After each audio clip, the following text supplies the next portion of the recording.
Have you heard about this personal and professional podcast? Coaching in Session with your host, Michael Reardon.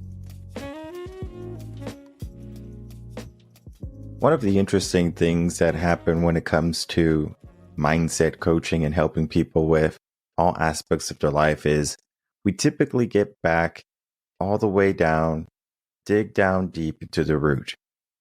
Of course, we look at the root problem. So if you're having a career problem, we are going to look at the aspects of your career, right? All the nuances of it, right? The pros, the cons, what got you to this place. We might even go as far back to look at, tell me about your childhood. What did you want to be growing up? For example, when I was younger, I wanted to be a lawyer. And it wasn't so much of I wanted to protect people and I wanted to go into the courtroom. I just wanted to make money. Literally, that was in my mind. I was like, I just want to make some money because we grew up poor. So I'm thinking I want to have a career that's going to give me an abundance of money. So that's what I did. And as you're going around probably fifth grade, I think I had an inkling to be a teacher. I said, do I want to be a teacher? But teachers don't make any money. So I kind of shunned that idea. I said, I'm not going to be a teacher. And that's when I was going to say, well, I could do business, finance, work in accounting, work for businesses along those lines, helping them with the books and stuff. Easy, right? Because I was really good at math. So I said, that's something I don't mind doing. And as I did it, I didn't like it. I had to get down to the root. I had to figure out what did I want. And then I had to figure out what I truly wanted because initially I wanted the money. But then I realized it wasn't about the money. It was something greater that I desired. And in our life, that's going to be us. We have something greater than what we initially go after each and every day. Most of us, we have an inkling. We have this idea that we want to go for something good in our life, right? We say we want a good job. We want a good relationship. We want a good life. But are you doing those things necessary to get there?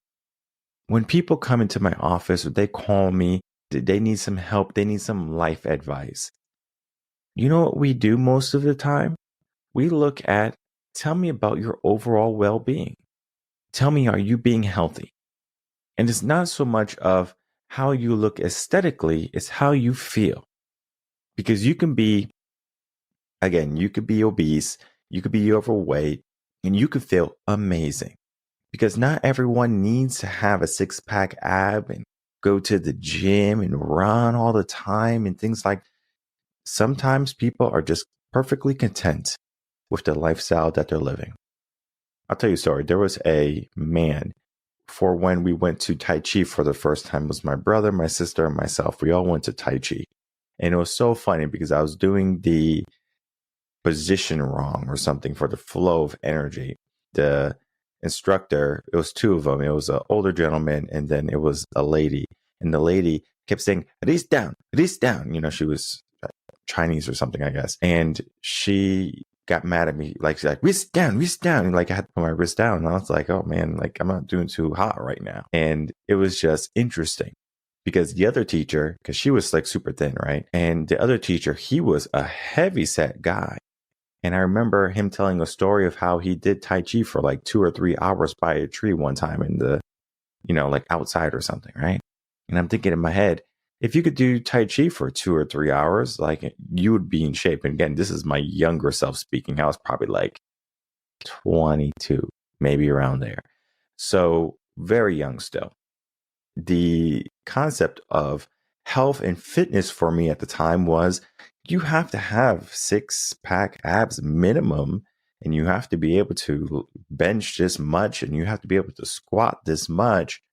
It wasn't so much of, hey, if you don't look the part, then you probably aren't the part. It was more of the aspect of you're not being healthy because I'm seeing you not be healthy. It was my view on health that I was instilling onto him versus him instilling his own view of health onto himself. So that started percolating in my mind. And I said, you know what? I have to write an article about this. But it wasn't so much of helping people get into shape. It's how the mind can be in shape And the body can also be that physical component that helps the mind happen. There is a physical connection to the body and the mind. And we have this whole article that's speaking on it. And it's such a wonderful read. And when I tell people to, check out things, and I encourage people to look at the article, I mean, even if you peruse it for a minute, it's still going to be a smooth read. Getting into this article, we talk about the link between physical and mental training, where, going back to my story, that guy who did Tai Chi, who was one of the teachers, I might have not have viewed him as being physically trained, like, hey, you're really good, like, I want you to train me in the gym. But the physical aspect of him doing this movement and this posture helped him with his mental. Because on the outside, it's not so much that matters, it's what you have on the inside. Think of it as if you're a police officer, right? Most police officers that are overweight, they still get the job done somehow, right? Even if they're older, they still get the job done. Why? Because they have that fight, they have that desire within them to say, hey, I want to get home to my family. I want to do this. And most people, they just don't have that desire. We do things with a half heart, and then we wonder why we don't have the life that we want. It's because we're not in it. We're not fully committed. So there is a science behind this when we talk about the link between physical and mental training. And one of the things I do is when, people start working with mindset, if they need to or if they want to, I say, go for a walk or something. Go to the park. Let me know how you feel after. And it's the littlest things like that that helps me say, hey, you know what? If I'm trying to make some changes in another person, let them experiment with things so they can figure out if that thing is good for them. Because I can't say going to the gym 5 days out of the week is going to be your physical training and it's going to help your mental. It does, but it doesn't necessarily mean you're going to like it. So you might like walking, you might like dancing or yoga or things along those lines. Guess what? It doesn't matter what you do as long as you do it. So the science behind the connection, where we look at the physical mental training and how it's like intertwined, and the psychology behind it. There are mechanisms that they work together. So number one, we have the neurotransmitter. So exercise increases the production of neurotransmitters, serotonin and dopamine. Then we can look at physical activity stimulates growth of new neurons. Exercise also reduces the levels of stress that we have, such as cortisol. And then, of course, regular physical activity can improve sleep patterns. I remember when I was in elementary school, where I think at the time my bed was broken.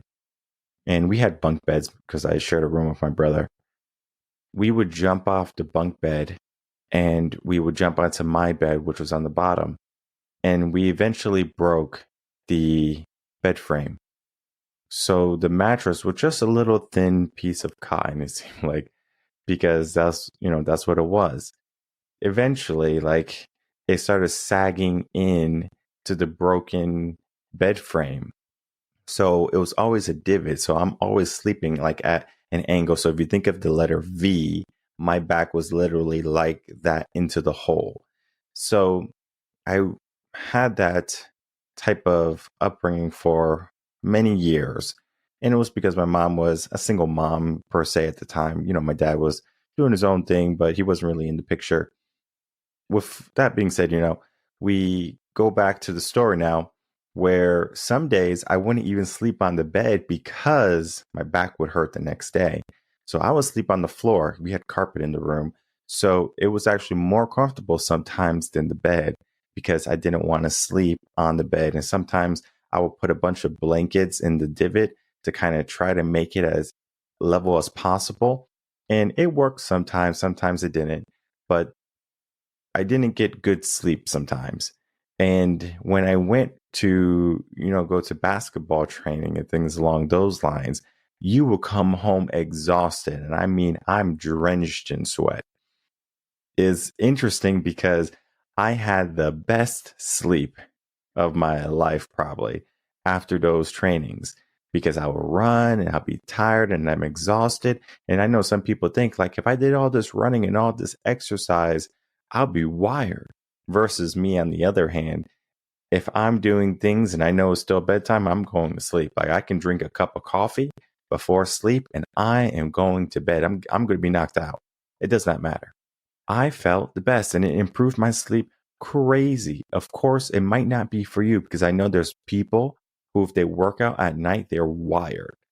You have to figure out what works for you, right? This is what I talked about in the beginning. It might work for you, it might not.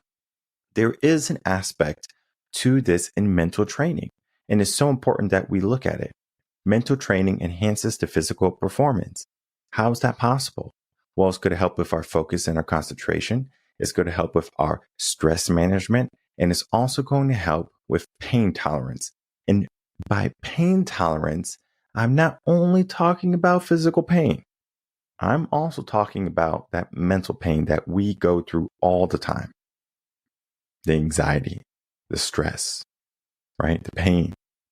You know, one of the things that happen sometimes in your life and careers is that you will do things according to other people's standards because you don't want to have a confrontation with them. Sometimes when I'm speaking to people, because I have Mindset OD also, and Mindset OD is, again, the spicier version of coaching in session. It's very blunt, it's very offensive, and the conversations typically can be a bit raunchy, where I'm looking at a person not so much to help lift them up, but I'm helping them see the holes in their conversation and their argument. And most of the time, what tends to happen with these individuals is I'm speaking on one topic. So I might be talking about being in shape, right? I might be talking about losing weight or beauty standards or whatever it be. And then all of a sudden, they come up with a new concept and a new idea that they want to instill into the conversation. I'm like, well, if you want to have a different conversation, that's fine, but I'm not leaving the conversation that I began. This is the conversation that you wanted to walk in. I'm not going to change my conversation because you walked in the door. So yes, you can give me your 2 cents, but at the same time, I'm not going to answer your questions. I'm not going to go along with what you want to process. I'm going to tell you the factual stuff and this and all the statistics. If you don't like it, because again, you could be delusional, you can have your own opinions. There is nothing wrong with that either. You get to live your life how you want to live. But at the same time, I'm hammering these people left and right, day in and day out.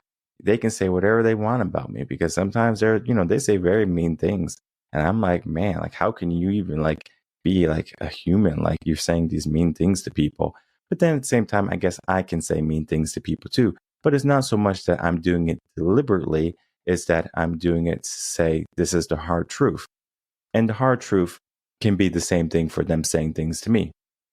Oh, you are, I don't know, ugly or whatever. And I mean, like, maybe I am ugly, but at the same time, it doesn't really matter about looks so much for men because you could be fat and wealthy and have a big house and drive a bunch of cars and have a big boat. And guess what? You're still going to get girls. So, sure, if I'm ugly, all right, cool. You have to be tolerant to, these type of banters, especially in, I guess, my line of work when I have these different shows, because if I was always just nice and an angel and politically correct and I was trying to make everyone happy and I was a people pleaser, I would probably lose my soul. But I know from working this for some time that I have a good balance of the yin and the yang, right? The good and the bad, the sugar and the sugar and the spice. Pain tolerance is necessary for me because if I don't have it, how am I going to cook? I know there was a video of Andrew Tate. He came out the other day and he had talked about the idea of if you want to be liked by people, where you're not selling your soul. You are going to be promoted. Everyone's going to say, hey, you need to go look at this person, etc. And then they're also going to be protecting you. But the moment you cannot be bought out and you cannot be controlled, that's when the attacks begin. And he basically went on to say that you can understand, you can see who they are attacking because they don't follow the rules and they cannot be controlled, versus the people who are controlled and they just kind of follow along because, hey, $55 million sounds like a lot of money, but is your soul worth that? And sometimes we are not paying attention. And it's the same thing with our physical and mental health and our training, where we have to learn how to integrate both our physical and our mental training to help equip us with what's going on in the world. Many people, when they're trying to enhance themselves, they do it in a way that is artificial. And I say artificial in the nicest terms, right? Artificial meaning they're doing things that are going to be makeshift from what they believe they should be doing. It's not true to their nature, because we can look at all the different aspects to how we can do physical activity. You can go walking, you could do yoga, you could do Tai Chi, you can do martial arts, you can do hiking, you can also go to the gym. There's different things to do at the gym: weightlifting, cardio, there's dancing, there's sports, basketball, soccer, everything, right? We can go down the list. There are so many things that you can do to be active. How many of those things are you doing to be active? Are you doing any of anything to be active? And then if you do something, ask yourself a question, right? You don't have to, tell a lie, because you don't have to tell anyone but yourself. Be honest with yourself. Or are you doing this thing because you want to appease someone else? Who knows? I don't know. I can't tell you your situation, but let's dive into both. Let's say you do it for yourself. The best of the scenarios, right? When I go to the gym, I do it because I like to look at myself and say, you know what? I look decent. All right. And when I look like a slob, I say, you know, I look like a, and it's okay to look like a slob sometimes, because again, it's not about being perfect 24/7. It's about understanding that life is going to fluctuate and you have to move where you need to move. Let's look at the negative side. I'm doing it because of someone else. Well, now I have to do this and I hope they accept me. And I'm going to keep on working until I feel accepted. Because now I'm chasing after something that I have no control in. Yes, of course, you can look at the idea of wanting to be better as a person, and then maybe even going as far as you want to be better for another person. This thing, for example, let's say you're a parent. You might say, I want to be good for my kids. I want to be able to run after them. I want to be able to play with them outside, go on the trampoline, go down the slides, go into the trampoline park and, run after them in the foam pit. I mean, there's so many things that can happen with life, especially parenthood. But it doesn't necessarily mean that you're doing it in a way that is only solely for them. You do it for you too, because intrinsically, if you combine it now, you want to have that memory saying that you did this. Maybe you have something inside of you. Maybe you had a parent that did it with you. So you're like, I want to do that again with my kid. I want to share that experience. Or maybe vice versa. I didn't have that as a kid and it's something that I yearn for. I want to make sure they have that experience. We can look at this, right? But there is a link between physical and mental, where we're doing something and it's helping with our mind. Sometimes we get so caught up in the mental aspect of things, where I have to go to work, I have to go to school, I have to make money, right? So our brain is thinking, we're doing the things that we have to do in our day. The physical might be what we do along the way, and we might think that's enough, but it's not typically.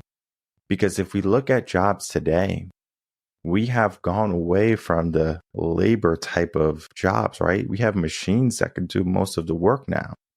I think statistics show there's like 34% of jobs right now are managerial type of positions versus back, I think in the 70s, I think it was like 6 or 7%. So a huge upshift in how much we have gone from, being those workers that did a lot of work to now kind of just being people who control things. All right. We have to make sure this drop shipping is working right. Drop shipping, I'm sure you've heard of that, or, heard of that money making thing. And we can look at the different aspects of we have to just control things on YouTube, right? So we make our skits and our stuff, right? Virtual stuff, content creators, we have podcasting, etc. This is managerial stuff, right? Where we are just speaking, we're just doing the work, creating some content, blogs, books, etc. But it's not so much physical labor, right? I'm not like going out there and digging trenches. So, just depends on who you are as a person, because you might be a person that is doing everything that you're supposed to be doing. You're going to the gym, you're going to work, you're reading books, you're doing yoga, and your life is still a mess. Maybe you're in a relationship, you're going to the gym, you're doing everything you're supposed to, you're eating healthy, but the relationship is toxic or it's sour. Where is the discrepancy? It seems like if you do something good in your physical and you do everything good in your mental, you should have a perfect picture. But it's not so much of making your life perfect when it comes to the link between physical and mental. It's more of helping you understand that there is an aspect to how, if you incorporate more physical activity into your life, your mental is going to have some type of benefit. And the benefit, like I said, is going to be helping you understand that there are possibilities that are going to be for you. Many people, they have goals in life. If you can create a vehicle, and that's your body or your mind, if you can create that vehicle that's going to help get to where you need to go, don't you think that would be a good thing? If I wanted to be a lawyer, what type of mindset would I have to be a lawyer? Do you think I could be some pushover person that was always, non-combative, and I didn't argue my case and I was just passive? No, no, no. You have to be assertive to be a lawyer, right? Like they have to have that quality. And if you don't have it, what do? Right? Many people don't even realize, hey, if I want to do something, I have to go out and have to go get it. So the mental game is so big. How do you reinforce that tough mentality? Yeah, you have to push yourself. One of the things I love to do is like when you go on the treadmill or the Stairmaster, especially the Stairmaster, it's like your brain just starts yapping away and it's like yap, yap, yap, yap, yap, saying, I don't want to do this. You need to stop. You're going to have a heart attack. And sure enough, every single time I do it, I don't have a heart attack. My brain was lying to me. Who is the problem? Typically, I am the problem. So I say, you know what? If I want to make some adjustments in my life, I need to make sure my brain is not going to control what I want my body to do, because the brain is going to follow what you want to do, what your body is trying to do. For example, let's say you're trying to lift some weight at the gym or run a mile. It doesn't matter if you do cardio or like physical stuff. Your brain is going to naturally say something along this line, right? Of course, it doesn't say exactly this. This son of a bee or this person is crazy and they want to run a mile every single day. They want to lift 250 pounds on a bench. This is absurd. Okay. We can barely lift 100. But you know what I'm going to do? I'm going to give them the determination. I'm going to equip them with, a healing body. So after they're done tearing their muscles and being sore, and it wasn't enough to turn them away, I'm going to make their body stronger. The body becomes stronger now. And now the link between your body getting stronger, your mind also says, well, we already went through this pain. We already went to the trouble of building ourselves up. Why in the world am I going to let this go? Or why in the world am I not going to continue to enhance myself? I know it's possible, so let me keep on going. And there is a wonderful link between that. And many people, they have a hard time figuring out if they need to be doing something. When we look at this article one last time, the links are going to be in the description box below. The link between the physical and mental training is here. Now, the conversation that we had today was just a general conversation that, of course, anyone can extrapolate and say, well, it makes sense. Now, here we go into some tips and some tricks in the article where we talk about what you should be doing and the importance of it. But I do want you to understand that even though these tips, like they seem straightforward, they are not. The reason is most people, their minds are a wreck. They have this mindset that is going to be fixated on what they want to see. I don't know if you remember in the beginning of this episode, I talked about how people would attack me, or they'll have their own topic, or they'll try to talk on a point where I'm talking about something and then they try to change it up. And I'm like, my point is not going to change. Can you not see? I'm not changing my point. You're trying to do this and that, and you're trying to make it seem like you're right. But the reality is you cannot change what the initial point was. What is your initial point? Where are you right now? And if you can't figure out, hey, I want to make some changes, if I want to figure out, I want to do some structural stuff in my life, you're going to keep on being there, and you're going to keep on feeling and being stuck. And that's not a good place to be. So if you're a person that is stuck and you're trying to enhance yourself and change your life, you just need to get up, get out. Now, I say that in a way that is flexible. Heck, you can go out to the park and just kind of be in nature. You can maybe go walking. And when you're walking, take a couple deeper breaths than you typically would. The physical activity and the mental is going to be linked. In our modern world, we are stuck behind a wall most of the time, right? We're just encompassed into a cubicle on a wall. Maybe you work in a cubicle, and then you work in an office space, and you're behind four walls and a floor and a ceiling, right? Most of the time. When's the last time you took your laptop and went outside? Now, I know there's people who will, of course, do this. They'll go to the coffee shop and they'll do these things, but not everyone does. If you are one of these people that are doing this already, then, kudos to you. Keep it up. But the reality is not enough people are doing this. Not enough people are incorporating physical into their day. It might be a lot of mental. They do a lot of studying. They go to college. They read a lot of books, maybe. They read blogs. They listen to podcasts. But what are you doing about it? How are you implementing a physical aspect to it? And maybe you do. And maybe it's enough.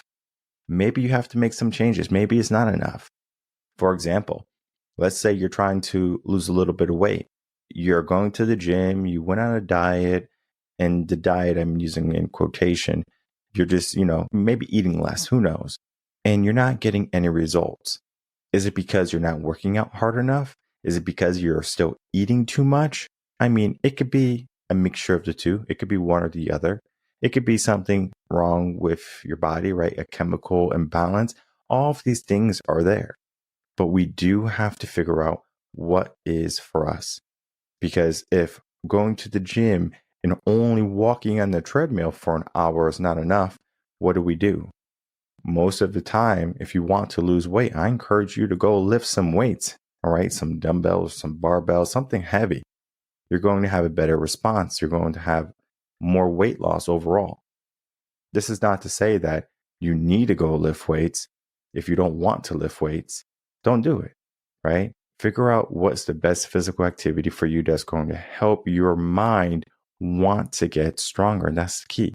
Because if you do not want to get stronger, then you won't. You have to continually enhance yourself and continually make yourself stronger. Of course, keep on watching the podcast. Monday, Wednesday, and Friday, we have an episode. This can be a great mental for you, but you have to figure out what that physical is for you and then begin to implement in each and every part of your day.